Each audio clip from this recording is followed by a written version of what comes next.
Hello बच्चों। बेटा आज हमारा नया टॉपिक है व्हीटस्टोन ब्रिज प्रिंसिपल। ठीक है। लास्ट वीडियो में हमने किरचॉप्स रूल के दो रूल डिस्कस किए थे। एक आपका था किरचॉप्स जंक्शन रूल, जिसको आप करंट रूल भी कह रहे थे, जो आपका कंजर्वेशन ऑफ चार्ज पर बेस्ड था। दूसरा रूल था आपका वोल्टेज रूल, लूप रूल, जो आपके कंजर्वेशन ऑफ एनर्जी पर बेस्ड है। ठीक है। आज हम बात करेंगे व्हीटस्टोन ब्रिज प्रिंसिपल। तो बेटा इसमें एक वर्ड आ रहा है आपका ब्रिज। इसका नाम ब्रिज क्यों पड़ा है? क्योंकि इसका स्ट्रक्चर कुछ ऐसा है ब्रिज लाइक, इसलिए इसको व्हीटस्टोन ब्रिज प्रिंसिपल कहते हैं हम। ठीक है। आगे चल के हम मीटर ब्रिज पढ़ेंगे। तो मीटर ब्रिज का प्रिंसिपल क्या होगा? Wheatstone bridge. ओके। कुछ बच्चे व्हीटस्टोन ब्रिज का प्रिंसिपल मीटर ब्रिज बता देते हैं, तो आप ये कंफ्यूजन को दूर रखेंगे, क्लियर रखेंगे। व्हीटस्टोन ब्रिज एक प्रिंसिपल है आपका, और वो आपका बेस बनेगा, प्रिंसिपल बनेगा किसका? मीटर ब्रिज का। तो हम न्यूमेरिकल सर्किट को सोल्व करने में इस प्रिंसिपल का यूज करेंगे। अब ये प्रिंसिपल क्या कहता है आपको वो समझना है। इस प्रिंसिपल में मतलब यहाँ जो अरेंजमेंट होता है वहाँ पर आपके पास 4 रजिस्टेंसेस होते हैं बेटा। ये है जैसे P Q R S, ये आपके 4 रजिस्टेंस है, और ये ऐसे ब्रिज लाइक अरेंजमेंट में आप इनको ऐसे कनेक्ट करेंगे। ठीक है। फिर यहाँ पर 2 टर्मिनल जो आपको ये दिखाई दे रहे हैं, इन 2 टर्मिनल के अक्रॉस आपने अपनी बैटरी अप्लाई कर रखी है, देखो। और बाकी जो 2 टर्मिनल रह गए हैं उनके अक्रॉस आपने एक गैल्वेनोमीटर लगा रखा है, और ये अलग से आपने गैल्वेनोमीटर का रेजिस्टेंस शो कर रखा है। ठीक है बेटा। गैल्वेनोमीटर का रेजिस्टेंस जी ओम। ओके बेटा। अब देखिए ये प्रिंसिपल क्या कहता है। ये प्रिंसिपल कहता है कि यहाँ पर जो ये आपका नेटवर्क है जो हमने फिगर में शो किया है, अगर हमारा ये गैल्वेनोमीटर जीरो डिफ्लेक्शन शो करे, अगर हमारे गैल्वेनोमीटर में किसी कंडीशन पर आईजी करंट जो इस गैल्वेनोमीटर से जा रहा है, पास हो रहा है, अगर ये आईजी हमारा जीरो हो जाए, तो उस कंडीशन पर आपका जो पी और क्यू का जो रेशियो होगा वो इक्वल टू होगा आर और एस के रेशियो के। ठीक है। यानी P upon Q equal to होगा R अपॉन एस के। कब होगा बेटा? जब हमारे गैल्वेनोमीटर से करंट जीरो पास हो रहा है। ठीक है। इसका आप उल्टा भी कह सकते हैं, जब आपके पास इन रजिस्टेंसेस का रेशियो इक्वल हो तो उस समय गैल्वेनोमीटर से करंट जीरो पास होगी। ठीक है बेटा। तो अब हमें इसी को अप्लाई करना है, और फिर लास्ट में हम प्रूव कर देंगे कि जो हमारा गैल्वेनोमीटर है वहाँ से जो कंडीशन आती है उसकी, वो कंडीशन आप फाइंड आउट करेंगे P upon Q equal to R upon S. और ये कंडीशन आपको कब मिलेगी? जब हम IG को जीरो पुट करेंगे, गैल्वेनोमीटर में जीरो करंट होगा तब। तो बेटा इसमें हम अपने वही रूल अप्लाई कर रहे हैं जो हमने लास्ट वीडियो में डिस्कस किए थे, KVL और जंक्शन रूल। तो आप देख रहे होंगे यहाँ पर इस सर्किट में सबसे पहले आपका जो ये सर्किट होगा, ये बिल्कुल सिंपल सा सर्किट बनेगा। यानी कि इस सर्किट में आपके पास टोटल 4 रजिस्टेंसेज हैं। मैं फिर से फास्टली आपको दिखाती हूँ कैसे ये अरेंजमेंट होता है। तो आपके 4 रजिस्टेंसेज कुछ इस तरह से कनेक्ट होते हैं बेटा। ये आपका फर्स्ट, ये हमारा सेकंड रजिस्टेंस, ये थर्ड, एंड ये लास्ट फोर्थ। ठीक है। और यहाँ से हमने गैल्वेनोमीटर जोड़ दिया, ये आपका गैल्वेनोमीटर हो गया। और यहाँ हमने इसका ये रेजिस्टेंस शो कर दिया गैल्वेनोमीटर का, और बाकी जो टर्मिनल बच गए उनके लिए हमने यहाँ बैटरी लगा दी, ये हमारी बैटरी हो गई। तो ये हमारे 4 रजिस्टेंसेस हो गए जो हमने ब्रिज लाइक स्ट्रक्चर में अरेंज कर दिए हैं। तो ये हमारा पहला रेजिस्टेंस P, ये Q, ये आपका R, और ये आपका S। ठीक है। और ये हमारी बैटरी जिसका ये पॉजिटिव ये नेगेटिव टर्मिनल, और यहाँ से चला करंट I। अब सबसे पहले आप जंक्शन रूल अप्लाई करके आप करंट को डिवाइड करेंगे, सभी ब्रांचेज में करंट को भेजेंगे। तो सबसे पहला काम क्या होता है? करंट को ऑल ब्रांचेज में शो करना। ठीक है। तो यहाँ से करंट चलेगा ऐसे, तो यहाँ पर पहुंचा करंट I। आप नाम भी दे दीजिए यहाँ पे टर्मिनल्स को। तो बेटा जी हमने इस पॉइंट को A नाम दे दिया, और इसको B नाम दे दिया, इसको C नाम दे दिया, और ये हो गया हमारा D पॉइंट। ठीक है। अब देखिए बच्चों, करंट का डिवीजन कर रहे हैं, तो हमने मान लिया इस वाली आर्म में करंट चला गया I1, तो यहाँ पर कितना जाएगा बेटा, I में से I1 इधर चला गया तो यहाँ पर जाएगा I माइनस I1। ठीक है, बिल्कुल आराम से करना है। फिर देखिए ये I1 आगे गया तो गैल्वेनोमीटर में जो करंट चली गई I1 में से वो चली गई IG। ठीक है, ये करंट हो गई गैल्वेनोमीटर से। फिर ये करंट बची हुई इसमें जाएगी तो यहाँ पर चली गई I1 माइनस IG। ओके बच्चों, उसके बाद यहाँ से ये करंट नीचे आएगी IG आपकी बिल्कुल। फिर ये वाली करंट नीचे आएगी आपकी, दोनों करंट इस जंक्शन पे मिलेगी और ये इस वाली ब्रांच में जाएगी तो दिस करंट दोनों आके यहाँ पे ऐड हो जाएगी। तो I माइनस I1 तो था उसमें IG और ऐड हो गया आपका, और फिर ये दोनों करंट आपस में इस जंक्शन पे जाके मिल जाएंगी। तो देखो ये वाली करंट जब इसमें ऐड करोगे तो I1 या माइनस या प्लस I1 कैंसिल, या IG माइनस या IG प्लस ये वाला कैंसिल, तो सिर्फ आपको I मिलेगा ब्रांच में और ये I करंट ऐसे दौड़ेगा इसमें। ठीक है, तो आपको कोई कंफ्यूजन नहीं होनी चाहिए करंट को रिप्रेजेंट करने में। अब बात आती है कि प्लस माइनस साइन हमें शो करने हैं तो सेल पे तो हम दिखाई देंगे, लेकिन रेजिस्टेंस पे दिखाने के लिए हमें करंट की डायरेक्शन का पता होना चाहिए। तो वो डायरेक्शन हम दिखा चुके हैं सभी ब्रांचेज में। तो यहाँ पे करंट एंटर कर रहा है बेटा, तो यहाँ आ गया प्लस, यहाँ माइनस, यहाँ एंटर प्लस माइनस, यहाँ एंटर प्लस माइनस, यहाँ एंटर प्लस माइनस, और इस गैल्वेनोमीटर रेजिस्टेंस पे यहाँ ऐसे एंटर हो रहा है तो यहाँ प्लस और यहाँ माइनस। ठीक है, तो ये का ये सर्किट मैंने आपकी नोटबुक में बनाया है, नोट्स में बनाया है, तो देख लीजिए आप। यहाँ पे पूरा आपका ऑलरेडी तैयार था तो मैंने धीरे धीरे स्टेप आपको बता दिया है कि कैसे इस सर्किट को हम ड्रॉ करते हैं। ठीक है, अब यहाँ पर हम दो लूप लेके चलेंगे बेटा। कौन कौन सी लूप लेंगे, एक लूप लेंगे A B फिर D फिर A, और दूसरी लूप लेंगे हम B C D और B।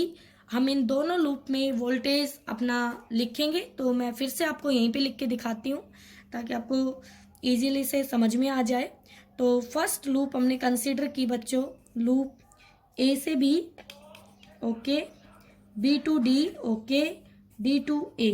क्या ये हमारी क्लोज लूप बन गई? यस मैम, बन चुकी है क्लोज लूप। तो चलना स्टार्ट कीजिए A से। चलिए भैया A से चलो। तो सबसे पहले आया आपका रेजिस्टेंस P, ओके, उसका करंट आया I1, ओके। अब साइन देख लीजिए, माइनस साइन डेस्टिनेशन, तो ये नेगेटिव लगा दिया मैंने। फिर चले हम इस ब्रांच से आगे, तो यहाँ आया गैल्वेनोमीटर रेजिस्टेंस G। ठीक है भैया, इसमें करंट आया IG, ओके भैया, और डेस्टिनेशन जो साइन है वो आया नेगेटिव, फिर से माइनस लगा दिया हमने। फिर चले हम आगे अपने, यहाँ रेजिस्टेंस आया R, करंट आ गया I माइनस I1, और डेस्टिनेशन साइन आ गया प्लस, और इक्वल टू हो गई 0। तो वोल्टेज रूल क्या कहता है, लूप रूल, एक क्लोज लूप में सभी वोल्टेजेस का अलजेब्राइक सम 0 आता है। ठीक है, तो यहाँ से आप चाहें तो अभी कंडीशन लगा सकते हैं, IG को 0 पुट कर देंगे। तो IG को जैसे 0 पुट करेंगे तो यहाँ से क्या बनेगा मेरे पास, मैंने लिखा पुट IG इक्वल टू 0, तो आपके पास आ गया देयरफॉर। देखिए ध्यान से, ये माइनस PI1 बना, फिर ये वाली टर्म 0 हो गई, फिर प्लस RI माइनस I1 बना इक्वल टू 0। इस टर्म को लिख सकते हैं हम, इसको उधर ले जाएंगे तो ये प्लस की हो गई, तो ये वैल्यू आ गई RI minus I1 equal to P into में I1, और इसको आप अपनी इक्वेशन 1 नाम दे सकते हैं। ठीक है बेटा, अब दूसरी लूप की तरफ चलते हैं। दूसरी लूप कंसीडर की हमने बच्चों, B से हम चले C से हम चले D से हम चले B। तो बेटा हम ऐसे भी दिखा सकते हैं, आप ऐसे भी दिखा सकते हो लूप को, और इस तरह भी दिखा सकते हो कि ये लूप हमने ली है। ठीक है, तो इसमें अंडरस्टूड है B से C से D से B, क्लोज लूप हो गई। अब अप्लाई कीजिए अपना KVL, क्लोज लूप में B पॉइंट से चलना स्टार्ट कीजिए C की तरफ। तो Q रेजिस्टेंस आया, ओके, मैंने लिखा Q, उसका करंट है I1 माइनस IG, साइन है माइनस का, मैंने लगा दिया। फिर चले हम C से D की तरफ, तो ये आ गया S, करंट आया I minus I1 plus IG, destination sign आया प्लस। फिर हम चले D से B की तरफ, तो हमारा रेजिस्टेंस आया G, और करंट आया हमारा IG और डेस्टिनेशन साइन आया प्लस, तो हमने प्लस लगाया इक्वल टू 0। ठीक है बेटा, अब हमारा डायग्राम का काम कंप्लीट हो गया। अब हम फिर से अपनी कंडीशन लगा देंगे, जो हमारी व्हीटस्टोन ब्रिज की कंडीशन है कि अगर हमारे गैल्वेनोमीटर में करंट 0 है तो हमें क्या मिलेगा, हमारा जो रिजल्ट है वो ये आएगा, P/Q इक्वल टू होगा R/S। और यही इस व्हीटस्टोन ब्रिज की बैलेंस कंडीशन भी कहलाती है बेटा। ठीक है, अगर ये आपका इक्वल आता है रेशियो तो वो बैलेंस व्हीटस्टोन ब्रिज होगा, और अगर ये इक्वल नहीं आता तो वो अनबैलेंस्ड व्हीटस्टोन ब्रिज होगा। ठीक है बेटा, तो देखिए यहाँ पर आपका IG पुट करना है हमें 0, तो हम IG को 0 पुट करते हैं बेटा। तो रखिए यहाँ पे IG को 0, तो देखिए माइनस आपका आया यहाँ पर माइनस Q इंटू में I1, ओके, IG 0 हो गया, प्लस S इंटू में I माइनस I1, IG 0 हो गया, ओके, IG 0, तो ये टर्म हम लिखेंगे नहीं, स्किप कर देंगे, इक्वल टू 0। तो यहाँ से S I minus I1 equal to हो गया Q इंटू I1, और ये होगी इक्वेशन 2। तो देखिए अब हम इक्वेशन 1 को 2 से डिवाइड कर देंगे। तो जैसे डिवाइड करोगे आप 1/2 करोगे तो क्या मिलेगा बेटा, देखना, this implies R into I minus I1 upon में S into I minus I1 equal to P into I1 upon में Q इंटू I1। और बेटा ये वाली टर्म्स आपस में कैंसिल हुई, तो ये हो गया P/Q, मैंने पहले लिख लिया, इक्वल टू R/S। यही कंडीशन हमें डिराइव करनी थी। ठीक है बेटा, तो आपको बहुत ही आसान लगा होगा इसका स्टेप। ओके, तो देखिए अब हम आ चुके हैं इस कंडीशन पर, ये कंडीशन हमने अपनी फाइंड आउट करनी है। तो देखो मैंने यहाँ पे लिखा है बैलेंस व्हीटस्टोन ब्रिज क्या होता है, जब ये रेशियो इक्वल होता है तो उसका करंट IG 0 होता है। ठीक है बेटा जी, अगर कोई आपसे ये कहे कि मैं गैल्वेनोमीटर को यहाँ से हटा के यहाँ लगाऊंगा और बैटरी को गैल्वेनोमीटर की जगह, तो कोई फर्क नहीं पड़ेगा, इनको आपस में इंटरचेंज करने से वो कंडीशन एज इट इज रहेगी आपकी। ठीक है, क्योंकि देखो यहाँ से अगर P के नीचे R ले आएंगे और Q को उधर भेजेंगे तब भी ये कंडीशन आपकी सेटिस्फाई होती है। ठीक है बेटा, अब देखिए आपका IG जो 0 है, इसका मतलब ये है कि अगर ये दो टर्मिनल के बीच आपकी बैटरी लगी हुई है और गैल्वेनोमीटर अपने आप में एक रेजिस्टेंस है, और अगर ये रेशियो इक्वल है, ये रेशियो इक्वल है, इसका मतलब IG करंट 0 है। और जब ये रेशियो इक्वल होगा और मान लो किसी सर्किट में आपको यहाँ गैल्वेनोमीटर ना लगा के एक रेजिस्टेंस लगा के दे दे 5वां, तो आपका रेशियो इक्वल है और यहाँ 5वां रेजिस्टेंस लगा है बेटा, इसका मतलब क्या होगा बेटा कि उस 5वें रेजिस्टेंस में करंट 0 जाएगी, और जिस ब्रांच में करंट 0 जाती है, यानी जिस रेजिस्टेंस में करंट 0 जाती है, तो उस रेजिस्टेंस का कोई मतलब नहीं होता, तो हम उस रेजिस्टेंस को वहां से हटा देंगे। तो ये लिखा है यहाँ पर, अगर आपका रेशियो इक्वल है इसका मतलब IG 0 है, G की जगह कोई 5वां रेजिस्टेंस है तो उसको गायब कर देना। ठीक है, अब जैसे एक एग्जाम्पल डिस्कस कर रहे हैं, तो इसमें 5वां रेजिस्टेंस दिया हुआ है, हमें रेजिस्टेंस निकालनी है XY टर्मिनल के अक्रॉस। अब देखिए ये दो टर्मिनल है, ये ऐसे दिए हुए हैं, इनका मतलब ये है कि इनके बीच बैटरी लगी हुई है, इनके बीच बैटरी लगी हुई है, और बचे हुए दो टर्मिनल के बीच 5वां रेजिस्टेंस है जहां पे हमारा गैल्वेनोमीटर होता था। ठीक है, तो हमने क्या करना है कि रेशियो चेक करना है, तो बिल्कुल R/R रेशियो हमारा सेम है, यानी ये बैलेंस कंडीशन है, तो 5वां रेजिस्टेंस गायब हो जाएगा, तो उसको वहां से हटा देना। तो जैसे इसको हटाएंगे सर्किट कुछ इस तरह का बनेगा। अब ये R इस R के साथ बन गया सीरीज, तो ये हो गया 2R, और ये R इस R के साथ सीरीज, ये हो गया 2R पैरेलल, तो इन XY टर्मिनल के अक्रॉस इफेक्टिव रेजिस्टेंस हो गया R। ठीक है बेटा, तो ऐसे आप फाइंड आउट कर सकते हैं। ओके, आगे देखिए बेटा नेक्स्ट क्या कहता है, इसमें अगले न्यूमेरिकल में डिस्कस कर रहे हैं आप। इसमें क्या दिया है कि अब आपको पता है कि गैल्वेनोमीटर में 0 करंट दिया है इस वाली कंडीशन में, तो ये रेशियो आपस में इक्वल होंगे, हमें उसी को यूज करना है। तो बिल्कुल सिंपल सा न्यूमेरिकल, 5/10 इसने कहा find x if galvanometer shows zero deflection. अगर गैल्वानोमीटर में जीरो डिफ्लेक्शन है तो हमें एक्स की वैल्यू निकालनी है यहाँ पर। तो हम बैलेंस कंडीशन लगाएंगे, this upon this, this upon this. तो 5/10 किया आपने और x प्लस 4, क्योंकि ये दोनों सीरीज में है बेटा, यहाँ पे सीरीज में भी आ सकते हैं रेजिस्टेंस और आपस में पैरेलल भी हो सकते हैं। तो जैसे भी हो वही रूल लगाना आपको। तो ये आपस में सीरीज में है तो x प्लस 4x होगा इनका टोटल। तो वो टोटल लिखा इनका और अपॉन में दिस रेजिस्टेंस। तो यहाँ से x का मान आप निकाल सकते हैं। ठीक है, वैल्यू फाइंड आउट कर लेंगे। अब देखिए एक थोड़ा सा अलग तरह का क्वेश्चन है। ये क्वेश्चन क्या कह रहा है, देखो कुछ नहीं है, घबराना नहीं है कभी भी सर्किट को देख के। ये ए पॉइंट है, ये बी पॉइंट है और ये एक सर्किट दे दिया और हमें कहता है फाइंड आर ए बी, यानी ए बी के बीच हमें इफेक्टिव रेजिस्टेंस बताना है। ठीक है, अगर हमें कुछ नहीं दिया है, सिर्फ ये रेजिस्टेंस वैल्यूज दी हुई है सभी आर, और ये टर्मिनल्स बेटा मैंने खुद लिखे हैं, मतलब मैं खुद लिख रही हूँ चला के। तो आपको कैसे क्या करना है वो समझिए अच्छे से। आपका जो ये सर्किट है कुछ इस तरह का है, एक बार फिर से आपको बना के दिखाती हूँ, फिर आपको समझ में आएगा कि कैसे हमें, पहले वैसे बताया हुआ है कि हमें अपने टर्मिनल्स को चलाना है, नहीं समझ में आता कौन सीरीज कौन पैरेलल है। तो अब एक बार देख लीजिए, ये आपका पहला रेजिस्टेंस, फिर ये आपका दूसरा रेजिस्टेंस, फिर ये आपका थर्ड एंड फोर्थ, और ये आपका फिफ्थ, एंड ये आपका पूरा टर्मिनल हो गया यहाँ पे। तो ये यहाँ से एक रेजिस्टेंस और, तो ये भी आ रहा है, ये भी आ रहा है, ये भी आ रहा है, और ये भी आर, ये भी आर, ये भी आर, और ये ए दे दिया और ये बी दे दिया और कुछ नहीं दिया। ठीक है, अब इस तरह की सिचुएशन को कैसे हमें हैंडल करना है वो देखिए कैसे हम सोल्व करेंगे। तो सबसे पहला काम आपका ये होगा कि इस सर्किट को थोड़ा सिंपल बनाया जाए। तो हमने चलना शुरू किया ए टर्मिनल से, तो ये ए है तो यहाँ भी ए, इधर से आए तो ये भी ए, यहाँ पे ये भी ए। ठीक है, बी को चलाया तो ये बी, इधर से चला ये बी, इधर से चला ये बी। ओके, अब हमें दो टर्मिनल दिखाई दे रहे हैं, एक तो ये और एक ये। तो हमने यहाँ पे x मान लिया, ये हम खुद मान लेंगे बेटा, नहीं दिया तो, और इसको हम y मान लेंगे, इसको हमने y मान लिया।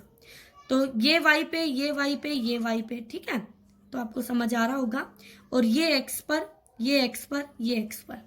अब हम इसका सर्किट बना सकते हैं सिंपल। कैसे? सबसे पहला काम आपका ये होगा, जो टर्मिनल दो आपको दिए हैं जिनके अक्रॉस आपको फाइंड आउट करना है, उन दो टर्मिनल को आप कुछ ऐसे लिख लें, ये ए और ये बी।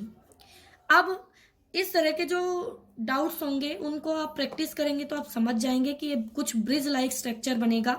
तो आपको दिखाई दे रहे हैं दो टर्मिनल ए बी और दो एक्स वाई। तो मैं यहाँ एक्स मान लेती हूँ और यहाँ पे मैं वाई मान लेती हूँ, कोई दिक्कत नहीं है। ठीक है, अब ढूंढिए ए और एक्स के बीच में कौन सा रेजिस्टेंस है। ये हमारा ए है और ये एक्स है, इसको काट दिया मैंने और यहाँ पे बना दिया ताकि आपको ये लगे कि हाँ भाई हम इसको ड्रॉ कर चुके हैं। ठीक है, लो भाई इस पेन से हम कट करके दिखा देते हैं आपको अलग पेन से, तो आपको ये भी नहीं होगा कि हम फिर से उसी को ले रहे हैं। ये लो, ठीक है, तो चलो आगे चले। एक्स बी के बीच देख लीजिए, ये एक्स है ये बी है, तो इसके बीच में भी एक आर है, ये हमने बना दिया, इसको हमने काट दिया। ओके भाई, अब ए और वाई को ढूंढ लीजिए। ए और वाई कहीं दिख रहे हैं आपको? ये ए है और ये वाई है, दिख रहे हैं हमें? तो ये आपका आ गया, ये आर, आर सॉरी बेटा, ये भी आर। ठीक है, ए वाई को भी कट कर दीजिए बच्चों। ओके, उसके बाद वाई और बी को देखिए, तो ये हमारा वाई और ये बी, तो ये वाई और ये बी, तो इसको भी काट दीजिए बेटा। ठीक है, ये आर हो गया। अब देखिए हमारे पास वाई एक्स बच गया, ये वाई एक्स, तो ये वाई एक्स यहाँ से काट दिया, तो ये वाई एक्स यहाँ पे आ गया, ये आर हो गया। ठीक है, अब एक बच गया ए बी। ए बी के बीच में ये लो, मैं अलग से बना के दिखा देती हूँ अलग पेन से, तो ये ए बी के बीच में हो गया। तो मुझे इस टर्मिनल और इस टर्मिनल के बीच आर इफेक्टिव बताना है। तो सर्किट बन गया सिंपल बच्चों, बिल्कुल। अब आपको पता है ये बेसिक से हो, यहाँ पर ये आर वैल्यू का एक रेजिस्टेंस है, आपको इस सर्किट को अलग से फोकस करना है। अब ये मत सोचना मैम इसमें तो आर आ गया कैसे करें, नहीं, आप इस पे फोकस कीजिए अच्छे से। तो यहाँ पे इनका रेशियो देखिए बराबर आ रहा है, तो इसको आप भूल जाइए, पांचवें रेजिस्टेंस को जो इनके बीच में बैठा है, इसका कोई काम नहीं है। अब देखिए ये दोनों, कौन दोनों, ये वाले दोनों, ठीक है, नीचे वाले दोनों, ये सीरीज 2r, ये सीरीज 2r, और अब भैया ए और बी के बीच में 2r 2r r हो गया पैरेलल। अब आप पैरेलल कॉम्बिनेशन लगा के इसकी वैल्यू निकाल लेंगे और ये वैल्यू आएगी आपकी r/2। ठीक है बेटा जी, तो इस तरह से आप ये सर्किट सोल्व कर सकते हैं। ओके, अब देखिए इसमें कुछ सर्किट ऐसे भी आएंगे कि एक ही टर्मिनल, यानी कि इन्हीं टर्मिनल के बीच रेजिस्टेंस दे दिया और इसी टर्मिनल के अक्रॉस बैटरी लगा दी। नहीं नहीं भैया, एक बार देख के तो आपको लगेगा कि ये तो व्हीटस्टोन ब्रिज है, लेकिन बेटा ये व्हीटस्टोन ब्रिज नहीं है, ये सिंपल सर्किट है आपका। देखिए इसी टर्मिनल के अक्रॉस आर लगा है और इसी के अक्रॉस बैटरी लगी है, ठीक है।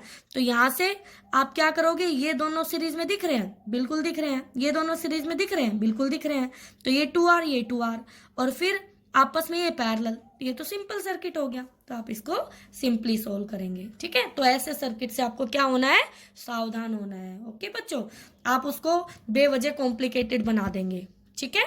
तो आप अच्छे से करें इसको, जो भी डाउट हो आप पूछें।